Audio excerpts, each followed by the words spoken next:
yang kedua adalah terkait yang belakangan ini adalah sangat viral karena terkait dengan wayang dan gamelan gitu. Kebetulan saya sendiri adalah pelaku gamelan dan wayang di Selandia Baru. Saya banyak mempromosikan wayang dan gamelan di sini gitu, dan terakhir itu adalah sangat viral di media online mengenai bagaimana wayang dan gamelan itu seperti itulah. Jadi, dan komentar atau jawaban dari salah satu guru kita juga itu ternyata itu menyakiti dan membuat banyak kalangan budaya yang sangat tidak senang dengan apa yang disampaikan. Saya kira mungkin itu, mohon pencerahannya, Bu ya. Terima kasih sekali. Salam dari Wellington. Wayang.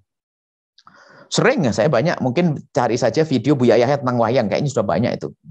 Saya juga bicara tentang wayang sudah jauh-jauh hari. Nah, jadi sebenarnya dunia pewayangan itu adalah sebetulnya kan memang tidak ada dalam Islam. Cuman kecerdasan orang soleh pada zaman itu merubah. Sebab itu kan dari budaya-budaya di India sana, di India sana masuk ke Indonesia, kemudian menjadi budaya khas Indonesia dengan pewayangan. Tapi kisah-kisahnya tentang Baratayuda dan seterusnya itu kan kisah-kisah yang ada di dunia di luar Islam.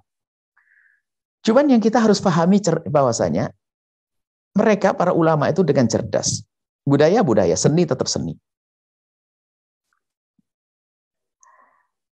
Yang mengatakan bahasanya kan gambar adalah haram dan sebagainya. Ternyata wayang itu, dan kami khususkan mereka itu sudah dengan mengemas dengan syariat. Yang berubah itu yang nggak benar adalah sekarang gambarnya dipatungkan lagi. Itu kan gampang, wayang kulit kan penyet. Coba. Kalau ada orang benar-benar wajahnya itu kok mirip Arjuna, itu nggak ganteng loh itu kalau sekarang. Cuman kan dalam dunia wayang kan ganteng. Coba, nah, punya anak kayak Arjuna di wayang itu loh. Yang nggak ganteng itu mana ganteng sisi mana? Dipenyetkan model begitu, hidung begini. Nah itu sebenarnya gambar itu betul-betul gambar sudah dilepaskan daripada dunia perpatungan. Itu adalah siasat mereka, ulama terdahulu. Sehingga gambarnya dipenyet. Makanya mohon kalau Anda jangan pakai yang berpatung ya, yang penyet, wayang kulit. Yang aslinya itu wayang kulit itu. Nah, jadi jangan usah dipatungkan lagi supaya tetap dengan baik. Kemudian sisi lain Anda, ini kebetulan saya bertemu, saya senang. Saya juga sekarang lagi mencari kader dalang. Saya pengen ada seorang dalang yang sangat dekat dengan saya, yang sangat mengerti tentang ide-ide saya. Jadi dalam dunia pewayangan itu kecerdasan mereka. Kan ada satu tokoh dalam pewayangan namanya Punokawan, kan begitu. Punokawan aslinya nggak ada. Tapi kenapa ada Semar, Nologarang, Petruk, Bagong? Itu ada siapa dia? Semar, manusia. Cuma tanpa disadari kehebatan para wali dahulu itu ingin meruntuhkan keyakinan-keyakinan yang mendewakan selain Allah, menuhankan selain Allah. Ternyata dikasih tokoh yang namanya Semar. Ajibnya, anehnya mereka nggak sadar bahwasanya, perhalus bahwasanya, biarpun dewa itu kalau punya masalah tanyanya ke Semar, kan gitu kan? Sebenarnya itu akan tanyanya ke Semar. Banyak. Saya juga, walaupun saya tidak urusan di dalang, maksudnya karena itu budaya dulu untuk menyebarkan agama Islam, maka kalaupun sehari ini ada dalang-dalang, kami berharap kembali kepada misinya. Kalau pengen dijadikan satu budaya yang Islami, misi untuk membawa umat kepada kebaikan, cerita-cerita yang baik, selalu kan ada pesan. Kisah Kumbakarna-Lena, bagaimana seorang raksasa yang dia itu hidup di kalangan kafir lah ibaratnya begitu kan, itu kan bersama Dasamuka atau apa itu, ternyata Kumbakarna itu adalah biarpun hidup di kalangan itu masih ada kejujuran, dia menolong Rama misalnya. Jadi untuk menjadi baik ada pesan-pesan baik. Cuman bertanya apakah Buya harus dalang? Ya enggak dong, sudah cukup yang lainnya dalang. Maksud kami adalah Islamisasi budaya itu penting. Maka termasuk Anda di Selandia. Mungkin di sana ada satu budaya yang lagi ngetrend. Kalau Anda tidak mengambil bagian itu, mungkin Anda bisa merangkul mereka. Anda ambil tapi Anda Islamkan. Tentunya mengislamkan apa? Sesuatu yang ada dasar. Kalau mengislamkan khomer nggak ada. Khomer diislamkan nggak ada. Zina Islamkan ya nikah.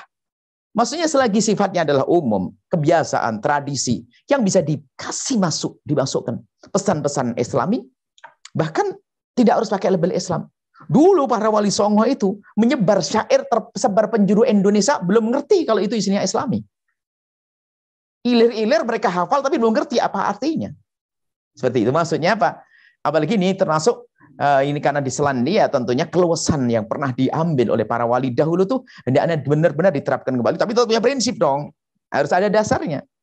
Untuk masalah budaya, hukum bisa ada nanti mungkin spesial Ustadz ini antum bisa bertanya, nanti akan kita berikan gambaran. Jadi kalaupun ada Ustadz yang mengatakan haram, itu adalah masalah pandangan, tidak usah kita bermusuhan. Mungkin pandangan dia ini masalah khilaf, tidak bisa dipastikan begitu. Kalau kami memang memandang dari sisi lain juga, biarpun saya tidak harus jadi dalang, tapi saya mengerti bahwa ini satu pesan. Karena waktu itu satu dalang yang barusan meninggal itu, kalau live itu yang ikut 38.000. Artinya kan masih banyak pendengarnya. Siapa yang barusan meninggal tuh Pak Seno? Pak Seno. Ya. Mas Seno Nugroho. Nah, itu. Kan itu kalau live itu 38.000. Artinya umat Indonesia itu yang masih senang masih banyak. Seandainya kita punya Pak Seno yang dia ngerti fikih 4 madhab atau akidah benar. Wah, ini kayaknya dakwah ini cakep banget itu. Yes. Juga kita puasa biar wayang. Nanti kayaknya harus spesial bicara khusus tentang budaya karena budaya itu global, maksudnya luas. Masalahnya bukan saya wayang itu sekedar contoh. Kita jangan fokus pada wayang, yang lain pun apa saja permainan hari ini. Tentang sekarang kan dikembangkan dalam dunia masalah teknologi dan sebagainya. Yang barusan metaverse dan sebagainya. Ini kan tinggal menggunakan seperti apa ini. Tidak boleh kaku tapi tidak boleh kita bebas tanpa batas. Ini saja. Yang lain. Setelah Anda menyaksikan video ini, jangan lupa berselawat kepada baginda Nabi Muhammad sallallahu alaihi wasallam.